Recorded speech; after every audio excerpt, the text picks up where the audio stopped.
থাকে। আমরা আবারও বলছি যে মিডিয়া থাকবে, আবারও বলছি এই মিডিয়া থাকবে, কিন্তু চিন্তা করবেন না। 2 নম্বর হলো যে আপনি যদি মনে করেন আপনি দেখতে পাচ্ছেন না, এখানে চলে আসুন, ওই পাশে চিৎকার করবেন না, সেইটার আলোচনায় কোনো ব্যাঘাত যেন না হয়। মিডিয়ার লাভ আছে, আপনার ক্ষতি না। তবে যারা মিডিয়া ব্যক্তিত্ব আছে, মিডিয়ার এখানে যারা আছেন, তারা অন্যদের মনের অবস্থাকে বোঝার চেষ্টা করবেন। জাযাকুমুল্লাহ খাইরান। فليتفضل شيخنا مشكورا. الله يبارك فيكم.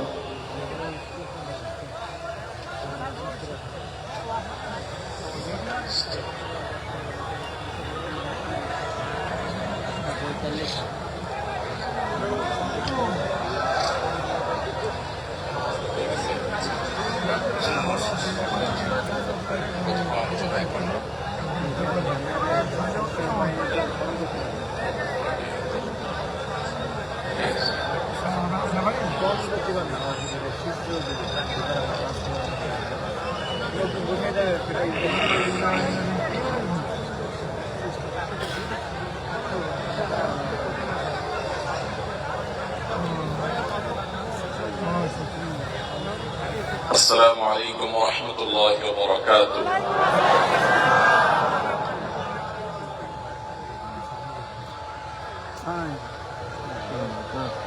الحمد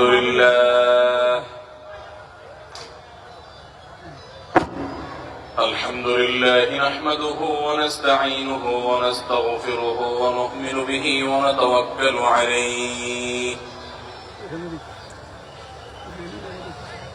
ونعوذ بالله من شرور أنفسنا ومن سيئات أعمالنا. من يهده الله فلا مضل له ومن يضلل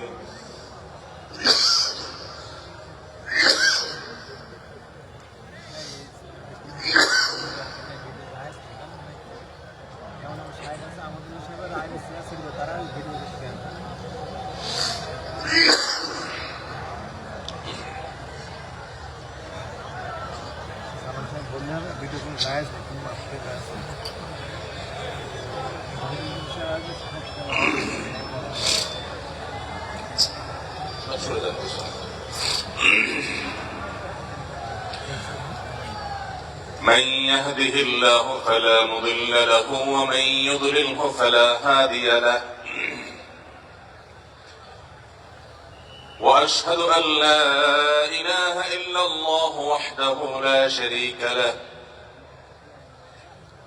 وأشهد أن محمدا عبده ورسوله أرسله بالحق بشيرا ونذيرا وداعيا إلى الله بإذنه وسراجا منيرا. أما بعد، فقد قال الله تبارك وتعالى في كلامه المجيد وفرقانه الحميد: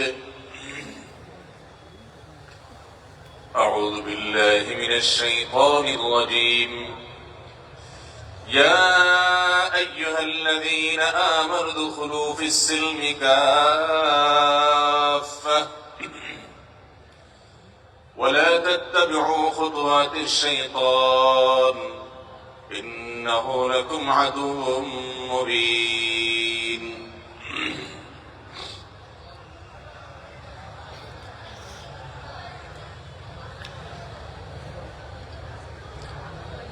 সীমান্তবর্তী জেলা সাতক্ষীরার শ্যামনগরের সুন্দরবনের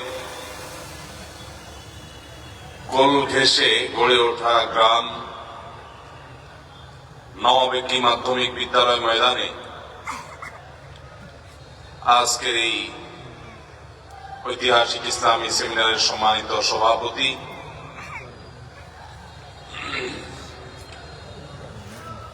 উপস্থিত অত্র এলাকার কৃতি সন্তান,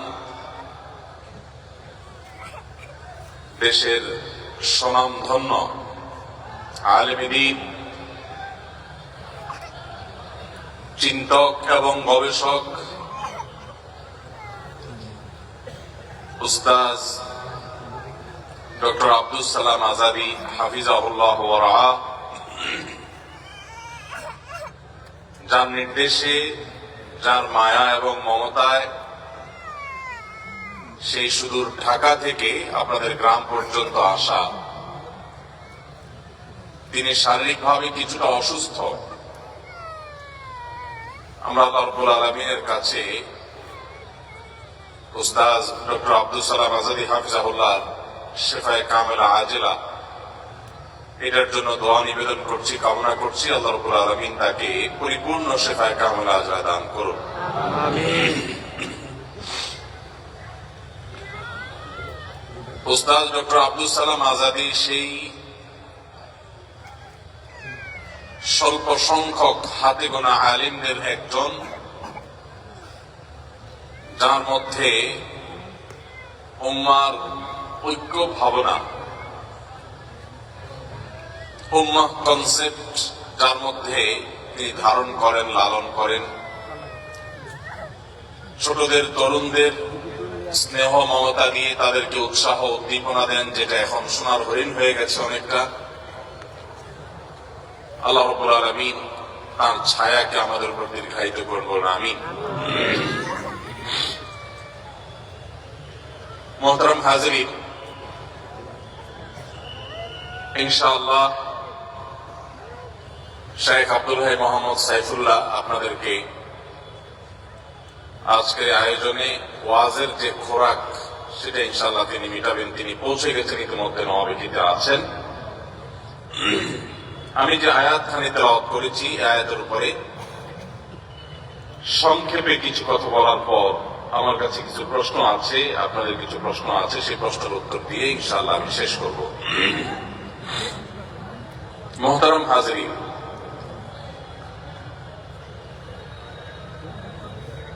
এখনো ডানে বামে অনেক আওয়াজ শোনা যাচ্ছে। আমরা যদি একটু মেহরবানি করি, সবাই অনেকখানি নীরব হয়ে গেছে মাশাআল্লাহ, অনেকখানি নিস্তব্ধ পরিবেশ। যেটুকুন আওয়াজ হচ্ছে সেটুকুন যদি বন্ধ হয়ে যায় তাহলে খুব সুন্দরভাবে প্রোগ্রামটা প্রাণবন্ত হবে, উপকারী হবে ইনশাআল্লাহ। এই জন্য আমরা ডানে বামে যে আওয়াজ হচ্ছে, আওয়াজগুলো যথাসম্ভব বন্ধ করে ফেলার চেষ্টা করি। মাশাআল্লাহ। এদিকে কথা না বললে ভালো হয় ভাই, ভলান্টিয়ার ভাইরা স্টেজের পাশে কথা না বললে ভালো হয়। জি, স্টেজের ডানে বামে পেছনে আপনারা ভলান্টিয়ার ভাইরা আওয়াজ করবেন না। আওয়াজ ছাড়া হাতের ইশারায়, মুখের ইশারায় কাজ করে।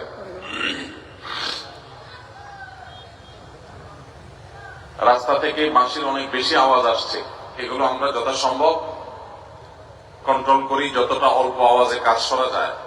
ভলান্টিয়ার ভাইরা মেহরবানি করে সেদিকটা লক্ষ্য করেন।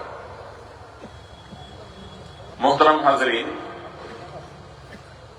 আল্লাহ রাব্বুল আলামিন আমাদেরকে যে দ্বীন দিয়েছেন ইসলাম, এই ইসলাম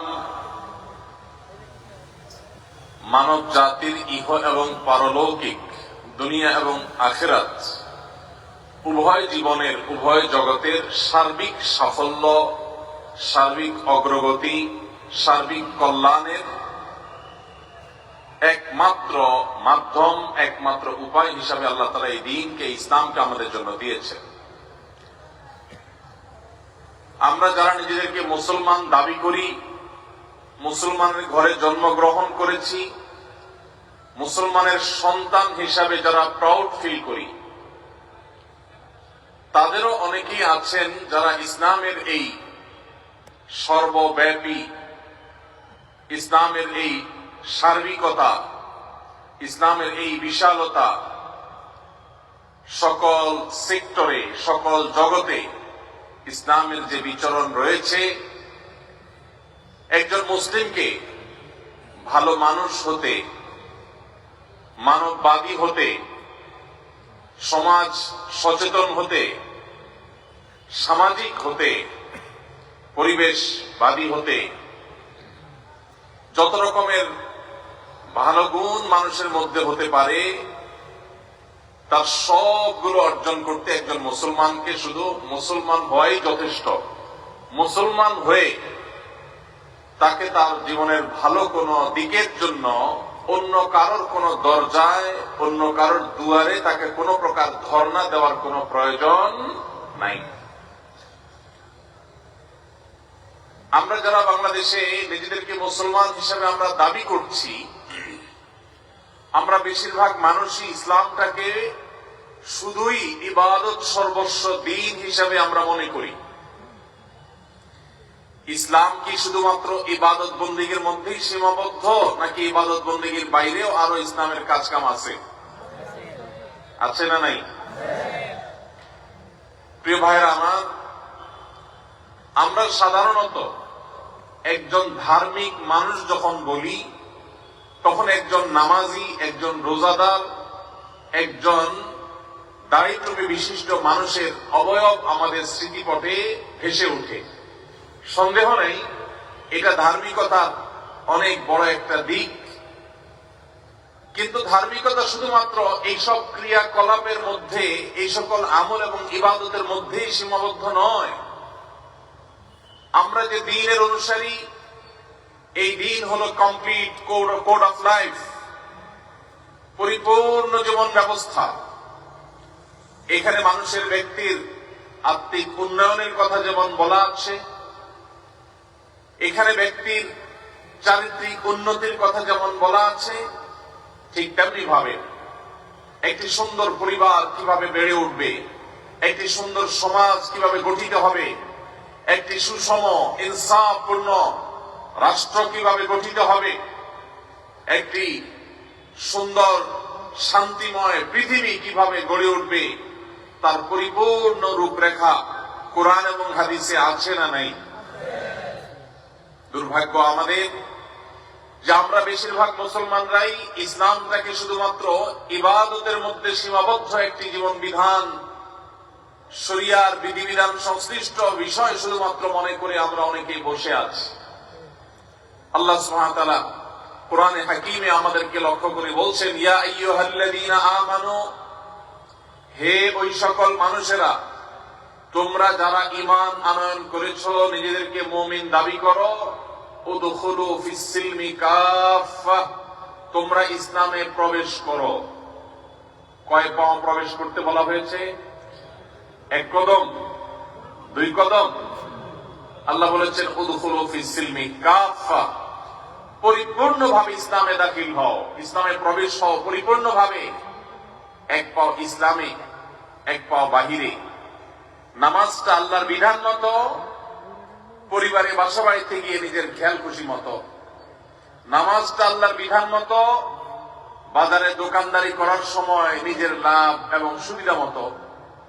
নামাজটা আল্লাহর বিধান মতো, আর আমার সমাজ ভাবনা, রাষ্ট্র ভাবনা, সেগুলো আমার নিজস্ব খেয়াল খুশি মতো, আমার নিজস্ব মতবাদ অনুযায়ী। এটা কি ইসলামে পরিপূর্ণ দাখিল হওয়া? আল্লাহ রাব্বুল আলামিন ইসলামের পূর্ণাঙ্গতা, ইসলামের বিশালতা, ইসলামের সর্বব্যাপিতা, ইসলামের এই যে বিশাল জগৎ, এই পরিপূর্ণ ইসলামের ধারণাকে আমাদের সবাইকে ধারণ করার তৌফিক দান করুন। প্রিয় ভাইরা আমার, আমরা যখন ইসলামের ব্যাপকতা নিয়ে কথা বলছি,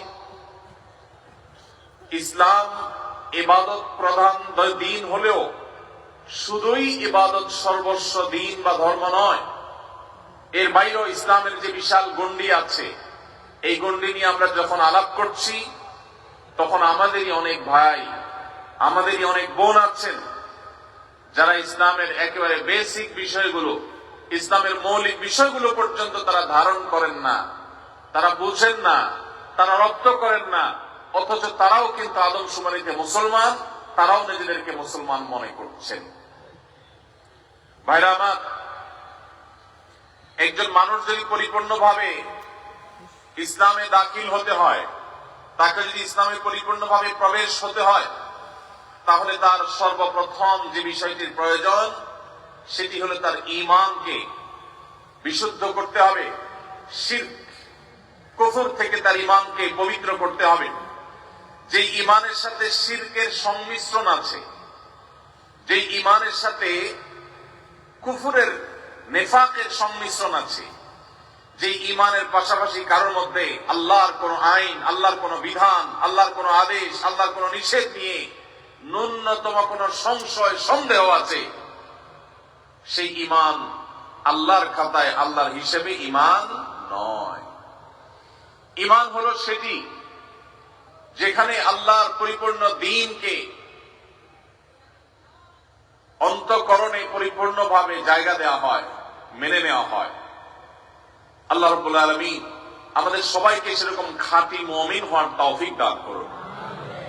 প্রিয় ভাইরা আমার, আমাদের এই প্রিয় মাতৃভূমিতে, আমাদের প্রিয় স্বদেশে বহু মুসলমান নামধারী পাবেন যারা নিজেদেরকে মুসলমান দাবি করেন, অথচ ঈমান যেভাবে পরিপূর্ণভাবে আল্লাহর প্রতি আনার কথা সেই ক্ষেত্রে তারা পরিপূর্ণ ঈমান আনেন নাই। হয়তো আল্লাহর প্রতি ঈমানও আনছেন, পাশাপাশি তারা তাদের সার্বিক উন্নতি, অগ্রগতি, বরকত, কল্যাণ এসব কিছুর জন্য কোন মৃত জীবিত মানুষকে তারা সেগুলোর জন্য ক্ষমতাধর, সেগুলোর জন্য পাওয়ার হোল্ড করেন, এরকম মানুষ মনে করেন। তাদের কাছে ধর্ণা দেন, তাদের কাছে যান, তাদের কবরে গিয়ে সন্তান, ব্যবসা বাণিজ্য, উন্নতি, অগ্রগতি, আর্থিক সচ্ছলতা, রাজনৈতিক উন্নতি এগুলো কামনা করেন। বিভিন্ন মাজারে গিয়ে বিভিন্ন মৃত ব্যক্তির কাছে অথবা জীবিত ব্যক্তির কাছে সে আধ্যাত্মিক ক্ষমতা আছে এরকম বিশ্বাস করেন। এই মানুষেরা তারা ঈমান আনয়ন করছেন, নিজের অজান্তে ঈমানের পাশাপাশি তারা শিরকেও লিপ্ত। যদি আমরা ইসলামে পরিপূর্ণভাবে দাখিল হতে হয় তাহলে সর্বপ্রথম আমাদের যে চ্যালেঞ্জ মোকাবিলা করতে হবে তা হলো ঈমানকে পিওর করতে হবে, খাঁটি করতে হবে সকল প্রকার শিরক থেকে, সকল প্রকার নিফাক থেকে, সকল প্রকার কুফরি থেকে, সকল প্রকার সন্দেহ সংশয় থেকে। আমাদের ঈমানকে যদি আমরা ঊর্ধ্বে তুলতে পারি তাহলে আমাদের ঈমানদার হিসেবে, মুসলমান হিসেবে খাতার নামটা প্রথমে উঠবে। আল্লাহ রাব্বুল আলামিন শিরকের অন্ধকারাচ্ছন্ন কুসংস্কার থেকে আমাদের সবাইকে পরিচ্ছন্ন এবং পবিত্র থাকার তৌফিক নসিব করুন। ভাইরা আমার, যদি কোন মুসলমান মনে করে এই যুগে এই সময় আল্লাহর এই বিধানটা চলে না, এটা অচল, এই যুগে এটা খাটে না, এর চাইতে উত্তম কোন বিধান, এর চাইতে উত্তম কোন আইডিওলজি, এর চাইতে উত্তম কোন জীবন দর্শন পৃথিবীতে আছে, এইরকম বিশ্বাস যদি কেউ করে তাহলে পৃথিবীর সমস্ত উলামায়ে কেরামের মতে তিনি আর মুসলমান থাকেন না, ইসলাম থেকে তিনি খারিজ হয়ে যান।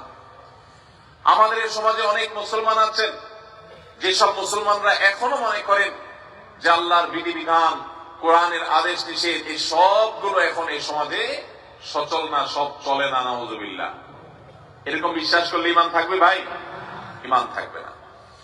তাহলে পরিপূর্ণভাবে ইসলামে প্রবেশ করতে হলে সর্বপ্রথম হলো নিরঙ্কুশ বিধানদাতা হিসাবে, সকল কল্যাণের একমাত্র মালিক হিসাবে আল্লাহ রাব্বুল আলামিনকে মনে প্রাণে দৃঢ়ভাবে বিশ্বাস করতে হবে।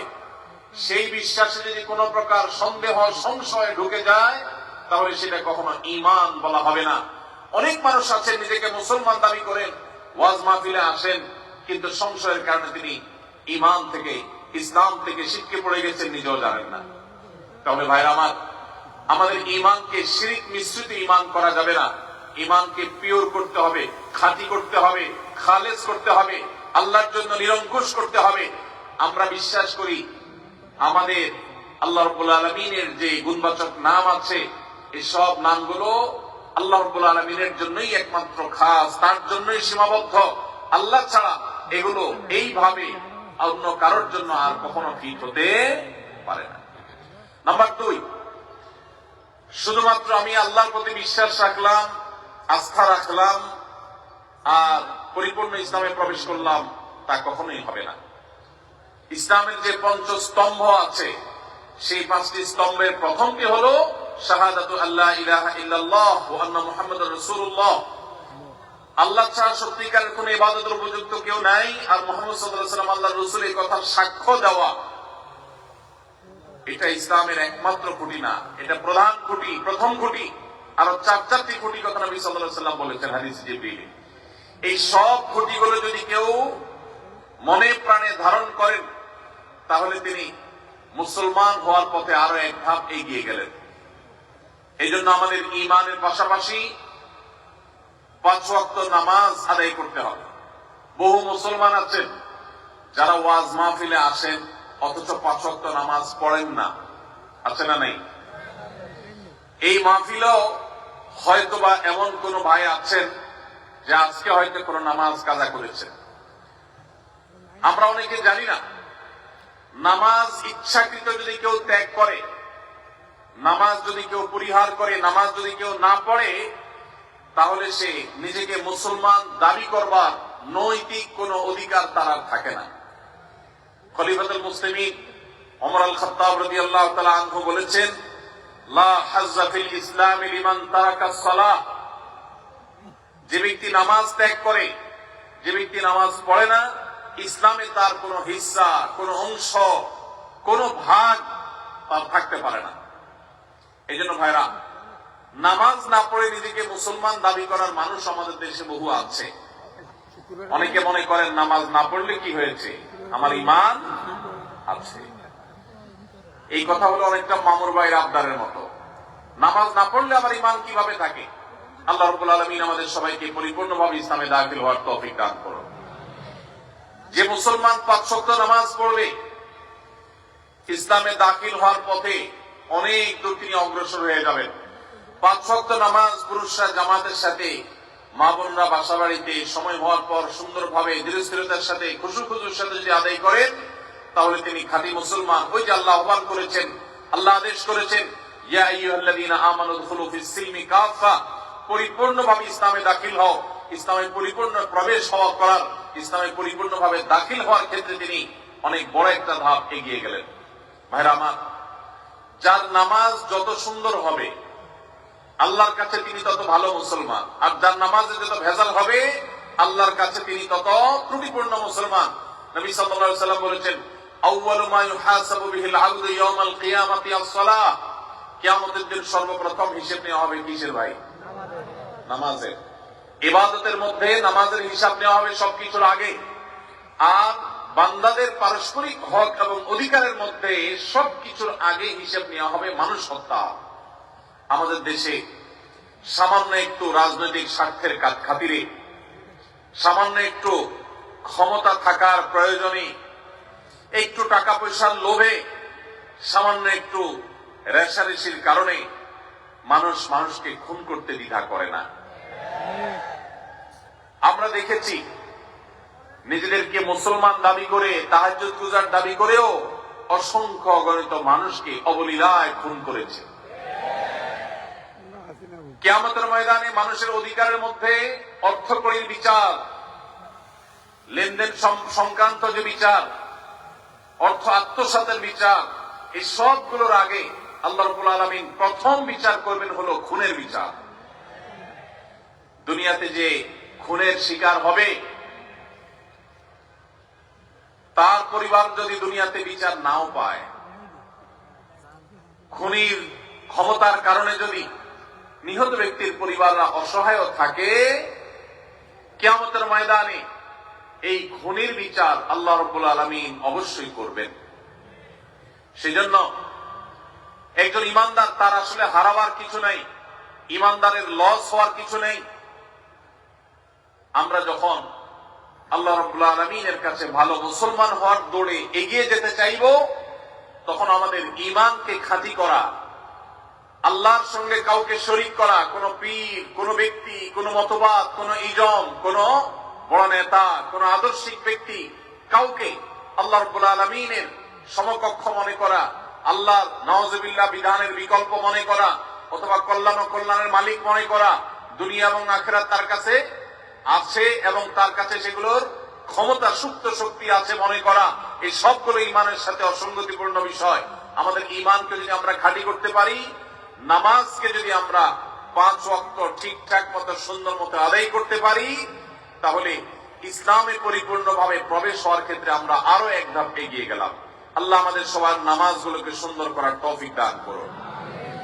যে মুসলমান নামাজের ব্যাপারে যত সিরিয়াস, যে মুসলমানের নামাজ যত সুন্দর তিনি আল্লাহর কাছে তত বড় মুত্তাকি, তত বড় পরহেজগার, তত নেককার, তত ভালো মুসলমান। আজ আমাদের নামাজ ত্রুটিপূর্ণ হওয়ার কারণে এই নামাজ আমাদের মধ্যে সে এফেক্ট, সে প্রভাব ফেলছে না। আল্লাহ বলেছেন ইন্নাস সালাতা তানহা আনিল ফাহশাই ওয়াল মুনকার, নিশ্চয় নামাজ মানুষকে অশ্লীলতা, অন্যায়, অপরাধ এই সমস্ত ক্রিয়াকলাপ থেকে বিরত রাখে। আমরা দেখি আমাদের সমাজে মানুষ নামাজও পড়ে আবার 2 নম্বর কাজও করে, নামাজও পড়ে আবার মিথ্যা কথাও বলে, নামাজও পড়ে আবার আরেকজনের জমির আইলো ঠেলে। আছে না নাই? এই প্রকার নামাজীদের নামাজ ত্রুটিপূর্ণ হচ্ছে, তার এই ক্রিয়াকর্ম প্রমাণ করছে সে যথাযথভাবে নামাজ আদায় করছে না। যে ব্যক্তি সঠিকভাবে নামাজ আদায় করবে, আল্লাহ রাব্বুল আলামিনের স্মরণ যার নামাজে থাকবে, আল্লাহ বলেছেন আকিমিস সালাতা লিযিকরি, আমার স্মরণ করার জন্য আমার শরণার্থে নামাজ আদায় করো। সেই নামাজ যদি কারোর মধ্যে থাকে তো সেই নামাজ তাকে অবশ্যই অশ্লীল, মন্দ এবং খারাপ ক্রিয়াকর্ম থেকে বিরত রাখবে।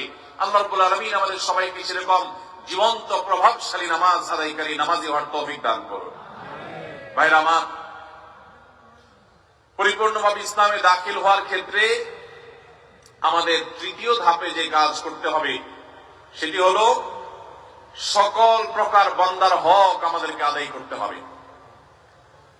আল্লাহ রাব্বুল আলামিন আমাদেরকে তার যে আদেশ নিষেধগুলো আমাদেরকে মেনে চলতে বলেছেন, এর মধ্যে বেশ কিছু বিষয় আল্লাহ রেখেছেন যেগুলো মানবাধিকার সংশ্লিষ্ট, মানুষের অধিকার সংশ্লিষ্ট। শুধু মানুষ নয়, অন্যান্য প্রাণীকুল, অন্যান্য সৃষ্টি, এমনকি পোকামাকড়, এমনকি বৃক্ষ, তরুলতা, এই সবগুলোর অধিকার আল্লাহ তাআলা আমাদের উপর রেখেছেন। আমাদের কর্তব্য আছে নিজের প্রতি, নিজের পরিবারের সদস্যদের প্রতি, মুসলমানদের প্রতি, প্রতিবেশীদের প্রতি, এমনকি অমুসলমানদের প্রতি, মানুষ তো বটে এমনকি পশু পাখির প্রতি, কীট পতঙ্গের প্রতি, এমনকি নিষ্প্রাণ আল্লাহর যেসব সৃষ্টি আছে সেগুলোর প্রতি, সবকিছুর প্রতি আমাদের দায়বদ্ধতা আছে, আমাদের জবাবদিহিতা আছে। আপনি নামাজ ভালো পড়লেন, মুসলমান হিসাবে আপনি ভালো হওয়ার চেষ্টা করলেন, ইমানটাকেও খাঁটি করলেন, কিন্তু আপনি মানুষের অধিকার নষ্ট করলেন, মানুষের হক নষ্ট করলেন, মানুষকে কষ্ট দিলেন, মানুষ প্রতি জুলুম করলেন, মানুষের হক মেরে খাইলেন, মানুষের টাকা মেরে দিলেন। আপনি ব্যবসা করতে গিয়ে 2 নম্বরই কাজ করলেন, ক্রেতা হয়ে যখন গিয়েছেন তখনও আপনি খারাপ কাজ করেছেন। আপনি কখনো আল্লাহর খাতায় ভালো মুসলমান হতে পারবেন না। ভাইরা আমার, পরিপূর্ণভাবে ইসলামে দাখিল হওয়ার জন্য শুধুমাত্র 5 ওয়াক্ত নামাজ পড়লেই চলবে? নামাজ পড়ার পাশাপাশি আমাদেরকে ভালো মানুষ হতে হবে। কোন মানুষের কোন অধিকার নষ্ট করা যাবে না। আল্লাহ রাব্বুল আলামিন আমাদেরকে সেই কর্তব্য আদায় করতে বারবার সতর্ক করেছেন। প্রিয় নবী সাল্লাল্লাহু আলাইহি সাল্লাম বলেছেন ইন্না লিজাসাদিকা আলাইকা হাক্কা, অন্য মানুষ তো বটেই, এমনকি তোমার নিজের শরীরের, তোমার নিজের দেহেরও তোমার কাছে অধিকার আছে, পাওনা আছে, দেহের প্রতিও কর্তব্য আছে। কোন কারণ ছাড়া তুমি তোমার নিজেকেও যদি কষ্ট দাও, নিজের প্রতিও যদি জুলুম করো, তাহলে তার জন্য আল্লাহর কাছে জবাবদিহি করতে হবে। কেন ইসলাম আত্মহত্যাকে হারাম করেছে? এর একটি কারণ এই, আল্লাহ তাআলা আপনাকে যে জীবন দিয়েছেন, এই জীবনকে রক্ষা করা আপনার জন্য ফরজ। এই জীবনকে নষ্ট করার অধিকার আল্লাহ আপনাকে দেন নাই। যারা বলে আমার শরীর, আমার দেহ, আমি যা ইচ্ছা তা করব, তারা কখনো ইমানদার হতে পারে না। এটা ইমানদারের স্লোগান হতে পারে না। ইমানদার বিশ্বাস করে ইন্না সলাতি ওয়া নুসুকি ওয়া মাহইয়ায়া ওয়া মামাতি লিল্লাহি রাব্বিল আলামিন, নিশ্চয় আমার সালাত, আমার কুরবানি, আমার জীবন, আমার মরণ, সব কিছু আমি নিবেদন করব কার উদ্দেশ্যে? একমাত্র আল্লাহ রাব্বুল আলামিনের উদ্দেশ্যে। আমার এই জীবন আল্লাহর দেওয়া, আল্লাহর নির্দেশে এটা পরিচালিত হবে। অতএব আল্লাহ নিষেধ করেছেন ওয়ালা তুলকু বিআইদিকুম ইলা তাহলুকা, তোমরা নিজেদেরকে ধ্বংসের দিকে ঠেলে দিও না।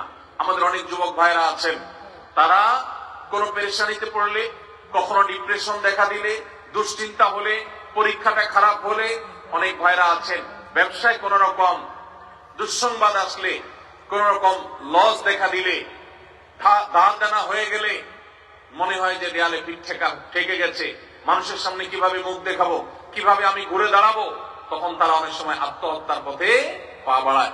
নবী করিম সাল্লাল্লাহু আলাইহি সাল্লাম পরিষ্কার ভাবে জানিয়েছেন যেই ব্যক্তি নিজেকে আত্মহত্যা করবে কোন উপায়ে, কিয়ামতের দিন আল্লাহ রাব্বুল আলামিন তাকে সেই উপায়ে শাস্তি দিতে থাকবেন। এবং এই আত্মহত্যা করাকে ইসলাম হারাম করেছে, কারণ অন্য মানুষ তো বটেই, আপনি নিজের অধিকার নিজে নষ্ট করবেন, নিজের শরীরকে কষ্ট দিবেন, নিজের জীবনকে আপনি ধ্বংস করবেন, আত্মহত্যার পথে পা বাড়াবেন।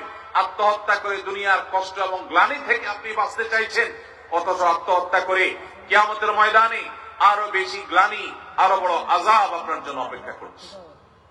আল্লাহ তাআলা আমাদের সবাইকে আল্লাহর সমস্ত আদেশ নিষেধগুলোকে মেনে চলার তৌফিক দান করুন। ভাইরা আমার, আমাদের এই সমাজে নিজেকে মুসলমান দাবি করেন, ইমানদার দাবি করেন, ইমানের বেসিক বিষয়গুলোকে বিশ্বাস করেন, এরকম মানুষ আপনি কম বেশি পাবেন। এমনকি 5 ওয়াক্ত নামাজ পড়ার ব্যাপারে সচেষ্ট থাকেন, এরকম মুসলমানও আপনি পাবেন।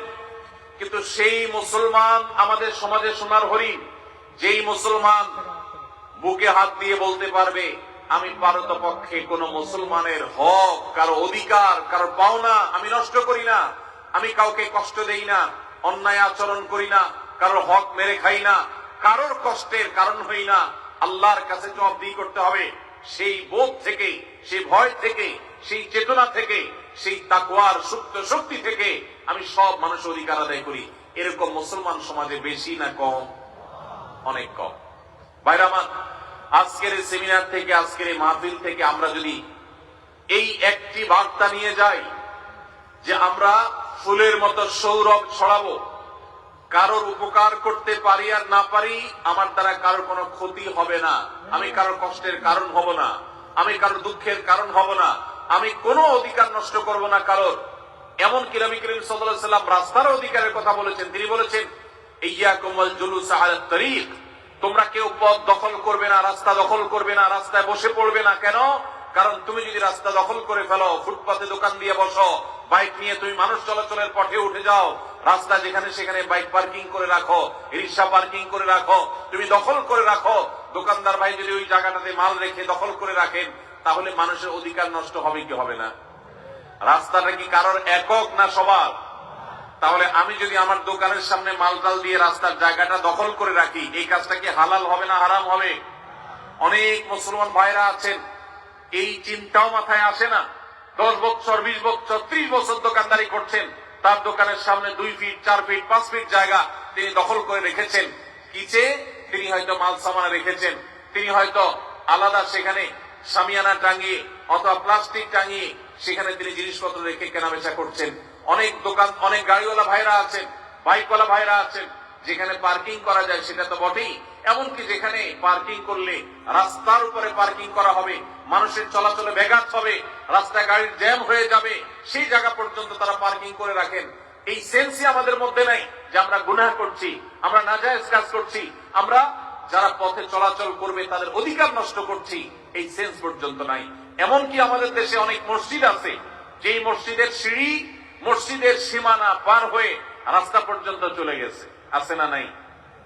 অনেক মসজিদ আছে, বিশেষ করে শহরে দেখা যায়, ঢাকা শহরে, যে মসজিদের সীমানা এটা পার হয়ে রাস্তায় 2 ধাপ 3 ধাপ সিঁড়ি চলে গেছে। অনেক বাড়িওয়ালা আছে ঢাকা শহরে, এমনকি গ্রামেও, যারা নিজেদের বাড়িতে উঠার জন্য স্লোপ করে দিয়েছেন, গাড়ি বাইক তোলার জন্য রাস্তার 1 বিঘত 2 বিঘত 1 ফিট 2 ফিট জায়গা দখল করে ফেলেছেন। এটা কি হালাল না হারাম? হারাম। ভাইরা আমার, আমরা যদি শুধুমাত্র মানুষের অধিকার সম্পর্কে সচেতন হই, আমাদের সমাজটা জান্নাত হয়ে যাবে ইনশাআল্লাহ। আমাদের সমাজে আজ নামাজি মুসলমান পাওয়া যায়, কিন্তু আমরা যেভাবে পারি অন্যের হক নষ্ট করি। আমরা অনেকে মনে করি হক নষ্ট করা মানে শুধুমাত্র টাকা মেরে খাওয়া, আমরা অনেকে মনে করি হক নষ্ট করা মানে কারোর জমি মেরে খাওয়া। ভাইরা আমার, হক মারার যে কত সহস্র পথ আছে আমরা সেটা অনেকেই জানি না। এই যে আমি রাস্তা দখলের কথা বললাম, আমরা অনেকেই আছি যে আমাদের নিজের অজান্তে বহু মানুষের হক আমরা নষ্ট করছি। প্রতিবেশীকে কোন প্রকার কষ্ট না দেওয়া, এটা আমাদের উপরে কর্তব্য। নবী সাল্লাল্লাহু আলাইহি ওয়াসাল্লাম বলেছেন, লা ইউমিনু মান লা ইয়ামানু জারুহু বাওয়াইকা, যে ব্যক্তির ক্ষয়ক্ষতি থেকে তার প্রতিবেশী নিরাপদে থাকে না, সে মুমিন হতে পারে না।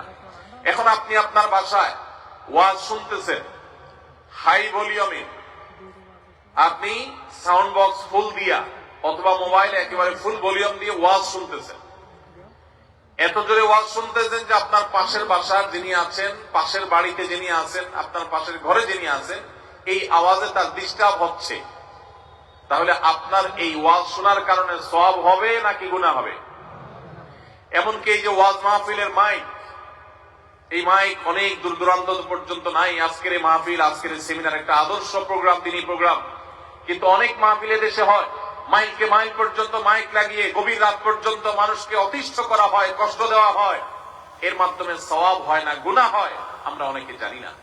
ভাইরা আমার, এইভাবে আমরা অনেকে নিজেদের অজান্তে অনেক মানুষ অধিকার নষ্ট করছে। একজন ইমানদার তার প্রতিটি নড়াচড়ায়, তার প্রতিটি উঠা বসায়, তার প্রতিটি কথাবার্তায় তিনি দায়িত্বশীল আচরণ করবেন। আমাদের প্রিয় নবী সাল্লাল্লাহু আলাইহি সাল্লামের মসজিদে নববীতে একবার একজন ব্যক্তি, এক সাহাবী, তিনি কোরআনের তেলাওয়াত করছেন একটু উচ্চ স্বরে। নবীজি সাল্লাল্লাহু আলাইহি সাল্লাম তখন তাকে বললেন, তুমি কোরআন তেলাওয়াত করে যে আল্লাহকে শোনাতে চাচ্ছ, সেই আল্লাহ তাআলা বধির না, তিনি আস্তে পড়লেও শুনেন, তুমি কেন জোরে পড়ছো, আরেকজনের ডিস্টার্ব হচ্ছে। আমরা অনেকে চিৎকার চেঁচামেচি করি, জোরে জোরে কথা বলি, প্রয়োজন ছাড়া আমাদের আশপাশে মানুষকে অতিষ্ঠ করি। এই কাজগুলোর মাধ্যমে আমরা মানুষের অধিকার নষ্ট করি। ভাইরা আমার, এইখানেও আমি জানি অনেক মানুষ আছেন যারা তার বাবা মারা গেছেন, মা মারা গেছেন, বাবা মায়ের সম্পদে ভাই বোনদের সবার যতটুকু অধিকার আছে পাই পাই করে হিসেব করে দেন নাই। এরকম অনেক লোক এখানে আছেন না নাই?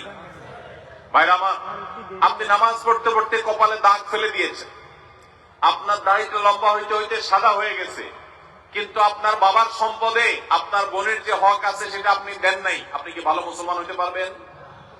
দুনিয়াতে হয়তো আপনার বোন কিচ্ছু বলবে না, চক্ষু লজ্জার খাতিরে, সামাজিকতার ভয়ে। মনে রাখবেন, কিয়ামতের ময়দানে আপনার ঈমান আমল নিয়ে, আপনার ওয়াজ মাহফিল শোনা নিয়ে, আপনার তাসবিহ তেলাওয়াত নিয়ে যখন জান্নাতে যাওয়ার জন্য প্রস্তুতি নেবেন, তখন আপনার ওই বোন হাজির হয়ে আল্লাহকে বলবে, আল্লাহ, জীবনে আমার বাবার সম্পদে আমার প্রাপ্য অধিকার আমার এই ভাই বুঝায় দেয় নাই, গড়িমসি করেছে, ছল ছাতুরি করেছে, বলতে পারি নাই, আজ আমি তার বিচার চাই। এই বিচারের দিনে যদি মুক্তি পাইতে চান, তাহলে সবাই সবার বোনের অধিকার, ভাইয়ের অধিকার, প্রতিবেশীর অধিকার সব পাই পাই করে বুঝে দিতে হবে। আল্লাহ আমাদের সবাইকে তৌফিক দান করুন। ভাইরা আমার, একজন মুসলমান তাকে এমন ভাবে চলতে হবে যে আল মুসলিমান সালিম আল মুসলিমুনা মিন লিসানি ওয়া ইয়াদি, তার হাত এবং মুখ দ্বারা সবাই নিরাপদে থাকবে। পরিপূর্ণভাবে ইসলামে প্রবেশ করতে হলে শুধু নামাজ, রোজা, হজ, যাকাত আদায় করলেই হবে না। এগুলো ইসলামের স্তম্ভ, ইসলামের প্রধান প্রধান কাজ, সন্দেহ নেই। কিন্তু আমাদেরকে মানুষ হতে হবে, উপকারী মানুষ, এমন মানুষ হতে হবে এলাকার সবাই সাক্ষ্য দিবে যে তার মতো মানুষ হয় না, কারোর ক্ষতি কোনোদিন করে নাই, পারতপক্ষে কারোর একটা টাকা মেরে খাই নাই, কারোর সাথে চিটারি করে নাই, ছল ছাতুরি করে নাই, বাহানা করে নাই, প্রতারণা করে নাই, দুই নাম্বারি করে নাই, কারোর হক মেরে খায় নাই, কাউকে গালি দেয় নাই, কারোর সাথে ঝগড়া করে নাই, কারোর কোনো কষ্টের কারণ হয় নাই।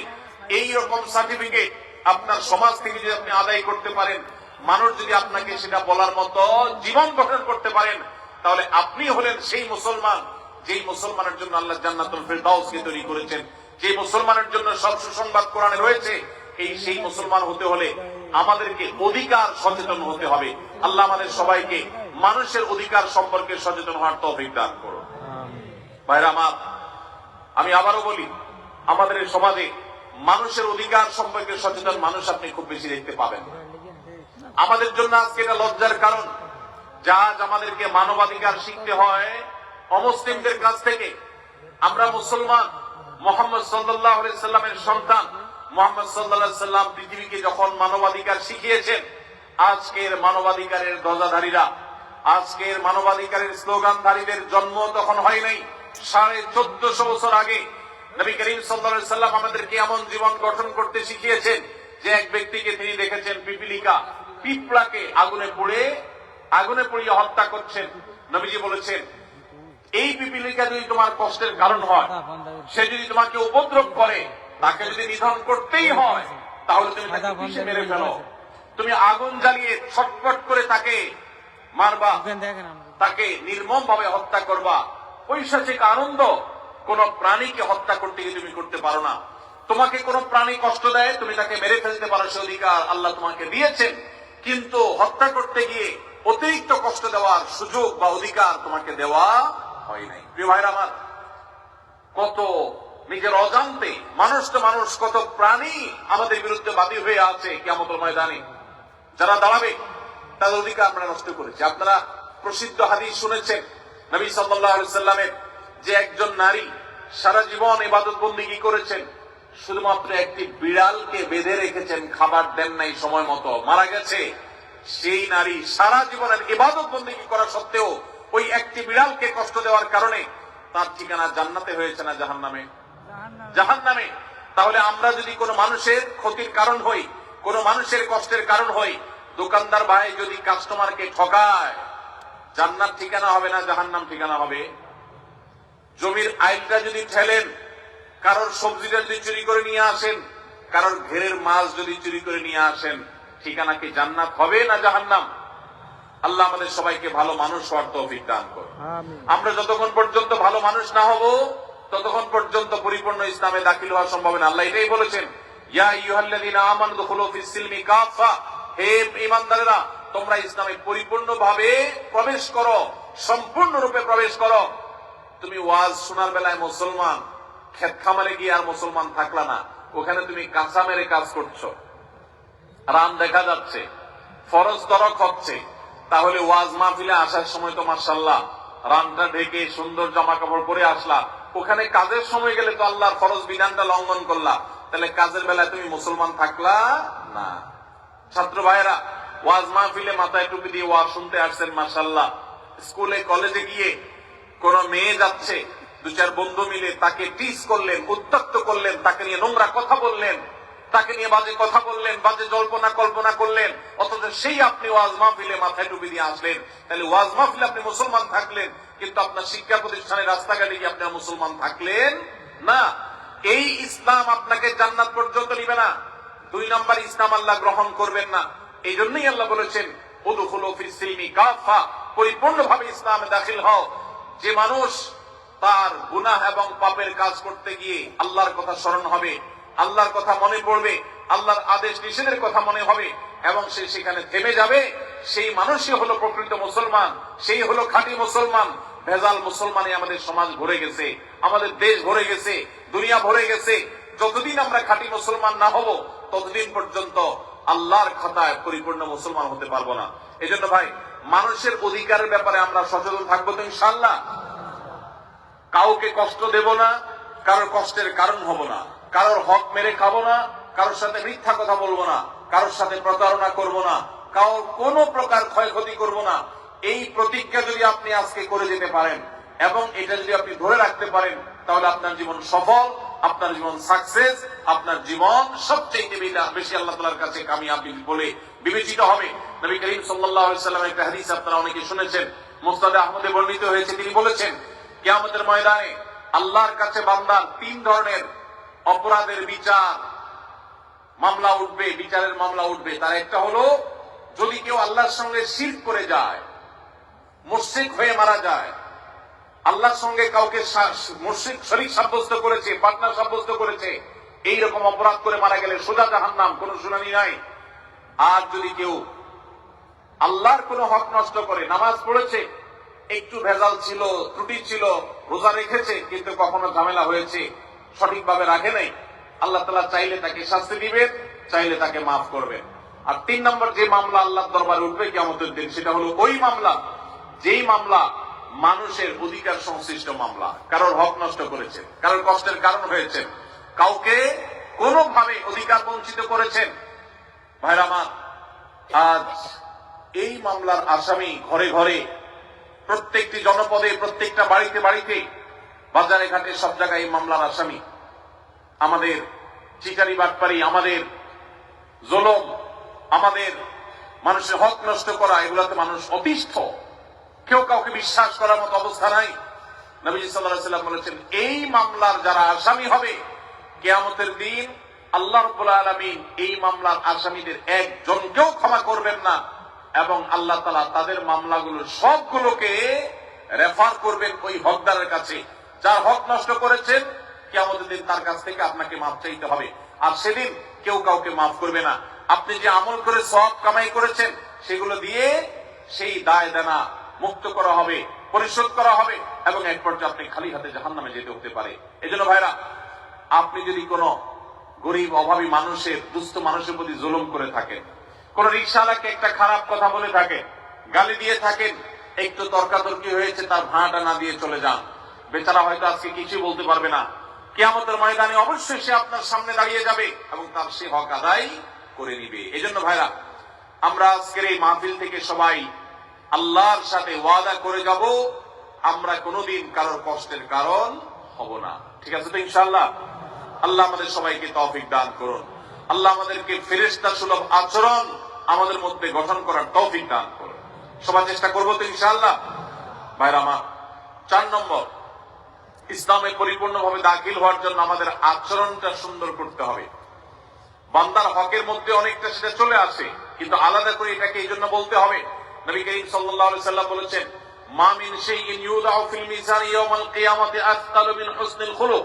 কিয়ামতের ময়দানে যত আমল নেক আমলের পাল্লায় রাখা হবে, আপনি সুবহানাল্লাহ বলেছেন, আলহামদুলিল্লাহ বলেছেন, আল্লাহু আকবার বলেছেন, তাসবিহ তাহলিল করেছেন, জিকির আজকার করেছেন, কোরআন তেলাওয়াত করেছেন, কোরআন তেলাওয়াত শুনেছেন, ওয়াজ মাহফিলে গিয়েছেন, আপনি নফল নামাজ পড়েছেন, নফল রোজা রেখেছেন, নফল দান সাদাকা করেছেন, যত প্রকার আমল আপনি করেন, এর মধ্যে কিয়ামতের ময়দানে সবচেয়ে ওয়েটফুল আমল হবে, সবচেয়ে ভারী আমল হবে আপনার সুন্দর আচরণ।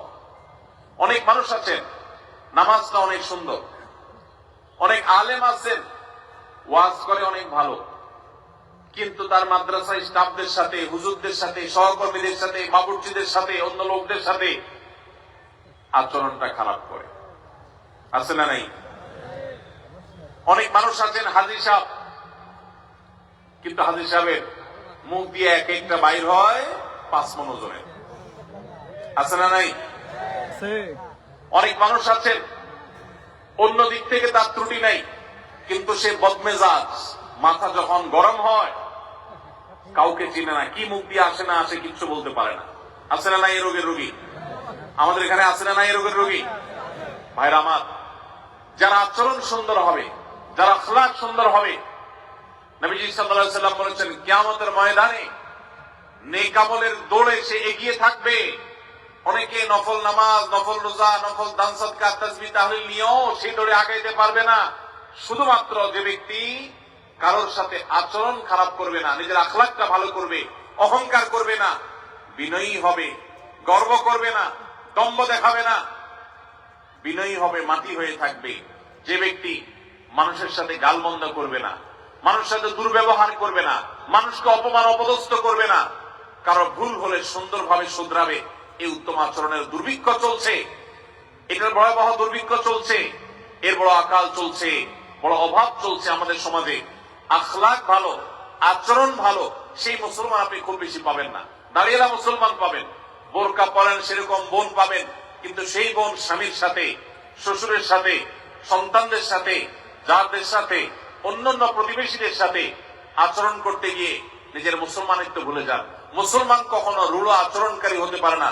নবী করিম সাল্লাল্লাহু আলাইহি সাল্লাম জান্নাতি লোকদের মার্কা বলেছেন, জাহান্নামী লোকদের আলামত বলেছেন।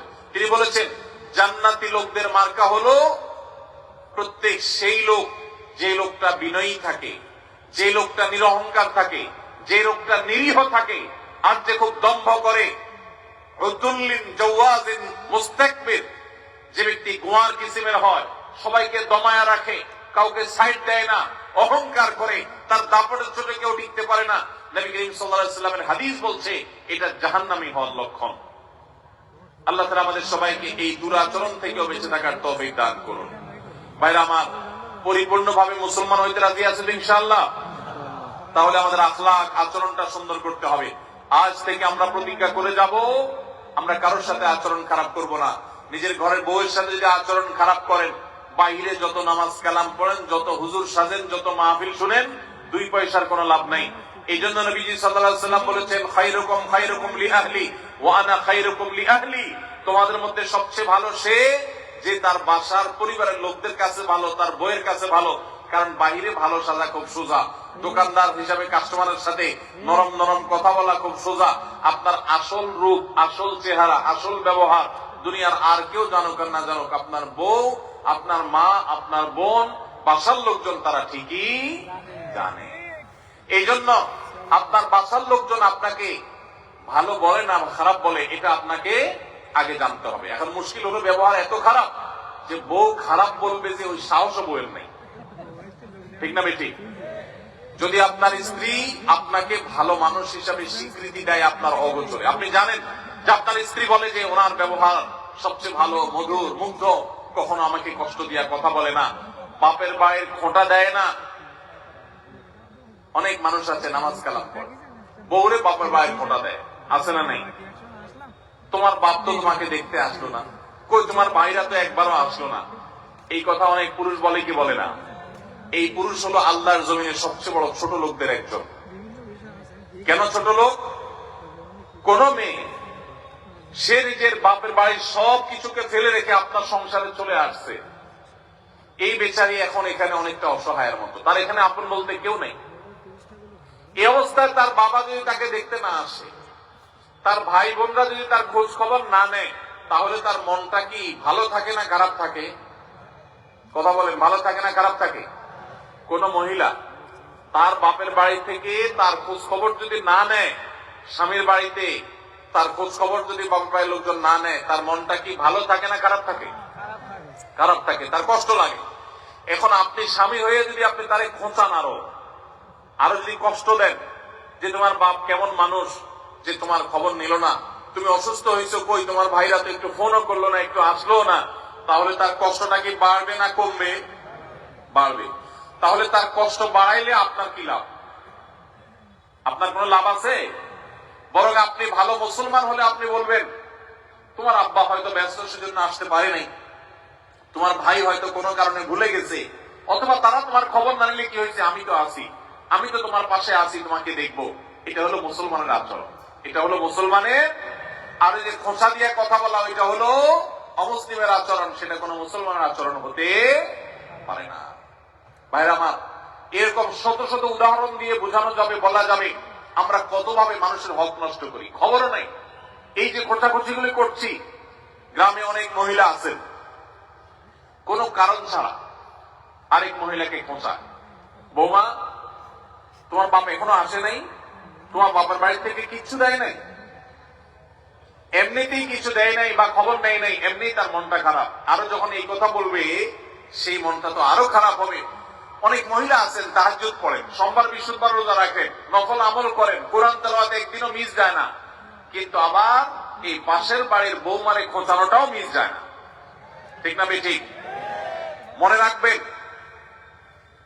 আপনার ইসলাম সৌন্দর্য হবে, আপনি ভালো মুসলমান হবেন যদি আপনার আচরণটা সুন্দর হয়। আমাদের লজ্জা হয়, আমাদের কষ্ট হয় যখন দেখি অমুসলিম প্রধান দেশগুলোতে মানুষ অন্যকে এভাবে কষ্ট দিয়ে কথা বলে না, রেসপেক্ট করে কথা বলে। আপনি তো সেই ইসলামের অনুসারী যে ইসলাম বলেছে তাবাসসুমুকা আলা ওয়াজহি আখিকা সাদাকা, তুমি তোমার ভাইয়ের মুখে হাসি মুখে কথা বললে কারোর সাথে, তোমার আমলনামাতে দান করার সওয়াব তোমার অ্যাকাউন্টে আল্লাহ তাআলা জমা দিবেন।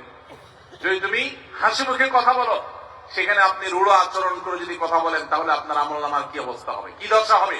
কয়জন মানুষ আছে আমরা আজকে জাপানিজদেরকে, জার্মানিদেরকে, ইউরোপিয়ানদেরকে, আমেরিকানদেরকে দেখি, তারা একজন আরেকজনের সাথে কথা বললে হাসি মুখ ছাড়া কথা বলে না, মুচকি হাসি ছাড়া কথা বলে না, জোরে জোরে কথা বলে না, যাতে কারোর কোনো কষ্ট না হয় সেজন্য। আর আমাদের যুবক ভাইরা অনেকে আছেন গ্রামে গানের আওয়াজের চোটে পুরা এলাকার মাটি সহ কাঁপে।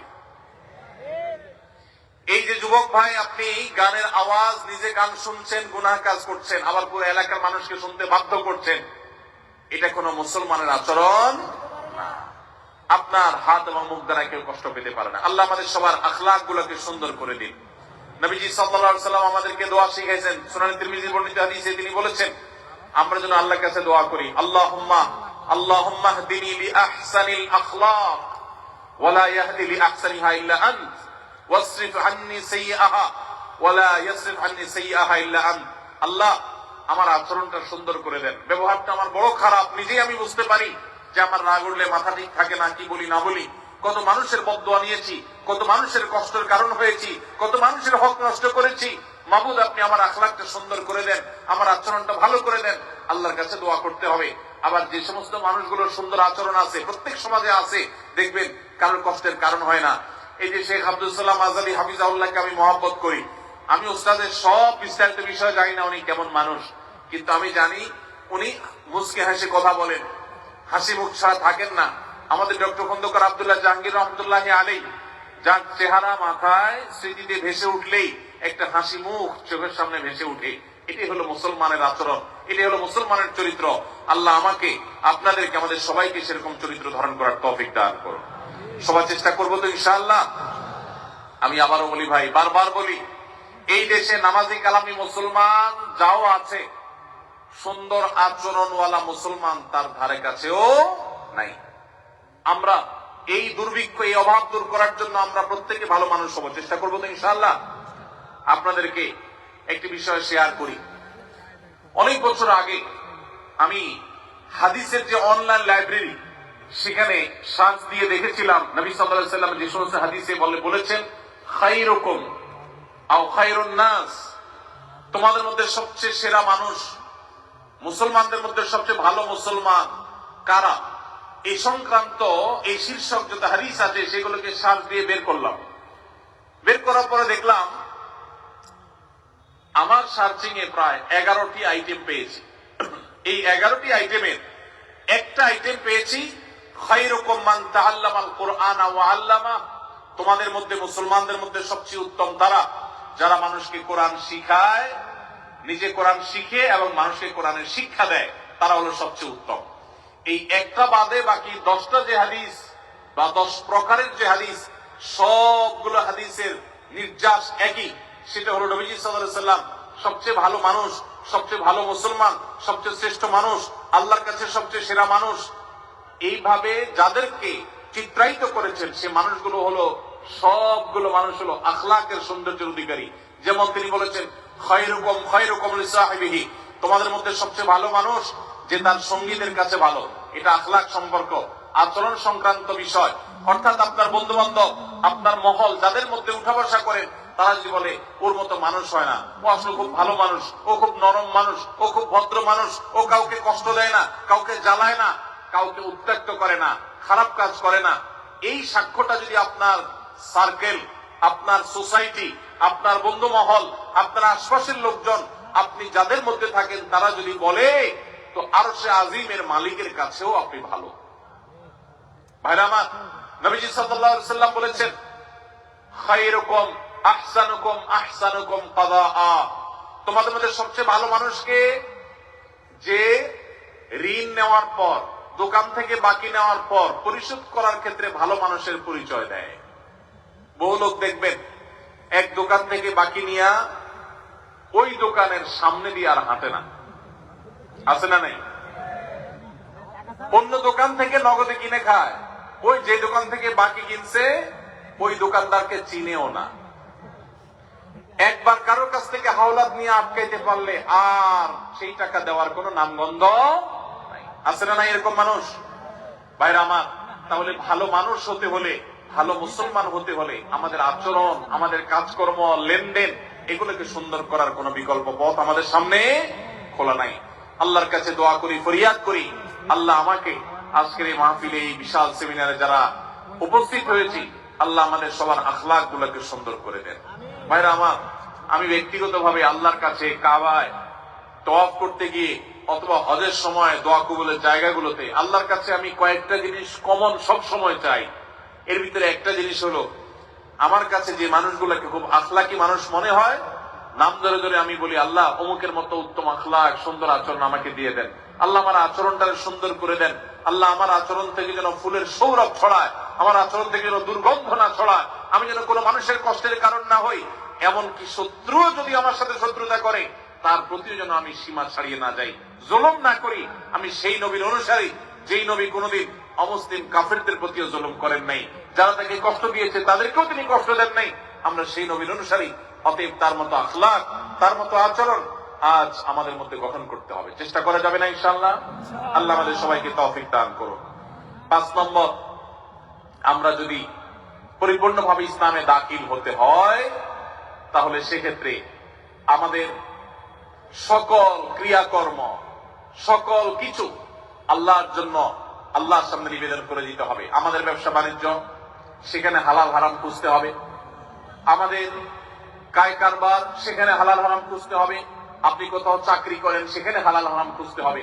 সব ক্ষেত্রে যদি হালাল হারাম মেনটেন করে চলেন, তাহলে ইনশাআল্লাহ আপনি ইসলামে পরিপূর্ণভাবে দাখিল হতে পারবেন। আমাদের এই সমাজে বহু মানুষ আছেন যারা আলহামদুলিল্লাহ অন্য অনেক দিক থেকে ভালো, কিন্তু হালাল হারাম বাছ বিচারের ক্ষেত্রে ভালো মানুষ না। এরকম মানুষ আছে না নাই? অনেক আছে। হালাল হারামের বাছ বিচার নাই। হালাল হারামের বাছ বিচার যদি কেউ না করে, সে কখনো পরিপূর্ণভাবে ইসলামে প্রবেশ করতে পারবে না। ইসলাম হলো পরিপূর্ণ জীবন ব্যবস্থা, এখানে সবকিছুর সমাধান আছে। আল্লাহ তাআলা আমাদের সবাইকে খাঁটি মুসলমান, পরিপূর্ণ মুসলমান হওয়ার তৌফিক দান করুন। আধা মুসলমানের জন্য জান্নাত নয়, পরিপূর্ণ মুসলমানের জন্য জান্নাত। আধা মুসলমানের জন্য আখিরাতের শেষ হাসি হাসা হবে না। আধা মুসলমানের উপর আল্লাহ সন্তুষ্ট হবেন না। আধা মুসলমানের জন্য সাফল্য আসবে না, পরিপূর্ণ মুসলমানের জন্য সাফল্য আসবে। এই যে 5টি পয়েন্টের কথা আমি বললাম, এই 5টি পয়েন্টের অভাব অনেক হুজুরের মধ্যে আছে, অনেক আলেমের মধ্যে আছে, অনেক ইমাম সাহেবের মধ্যে আছে, অনেক মাদ্রাসার শিক্ষকের মধ্যেও আছে। আমরা কেউ একেবারে ফেরেশতা হয়ে যাই নাই। আমাদের এই সংগ্রাম করতে হবে যে আমাদের 5টা গুণ অর্জন করতে হবে। আমি আবার বলছি, নাম্বার 1, আমাদের ঈমানটাকে সুন্দর করতে হবে, শুদ্ধ করতে হবে। ঈমানে কোনো ভেজাল রাখা চলবে না। শিরক এবং কুফর থেকে, নেফাক থেকে ঈমানকে পাক রাখতে হবে। নাম্বার 2, 5 ওয়াক্ত নামাজকে জীবনের সবকিছুর উপরে গুরুত্ব দিতে হবে। প্রাণ থাকতে কখনো নামাজ ছুটতেই পারে না মুসলমানের। নাম্বার 3, আমরা কখনো কোনো মানুষের অধিকার নষ্ট করতে পারি না। সকল মানুষের, সকল প্রাণীর অধিকার আদায় করতে হবে, কারোর হক নষ্ট করা যাবে না। আর নাম্বার 4, আমাদের আচরণটা সুন্দর হতে হবে, আখলাকটা ভালো হতে হবে। নাম্বার 5, আমার সকল উপায় উপার্জন সবকিছু 100% হালাল হতে হবে। হারামের লেশ যদি আসে, তাহলে ওই যে নামাজ পড়লাম, আখলাক সুন্দর করলাম, কোনো কিছু লাভ হবে না। কারণ হারাম উপার্জনকারীর কোনো কিছু কোনো কাজে আসে না। এই 5টা গুণ অর্জন করার চেষ্টা করবো তো ইনশাআল্লাহ। আল্লাহ তাআলা আমাকে, আপনাকে, আমাদের সবাইকে পরিপূর্ণভাবে ইসলামে দাখিল হওয়ার তৌফিক দান করুন। আমাদের সবাইকে খাঁটি মুসলমান হওয়ার তৌফিক দান করুন। জাযাকুমুল্লাহু খায়রা ওয়া আখিরু দাওয়ানা আলহামদুলিল্লাহি রাব্বিল আলামিন।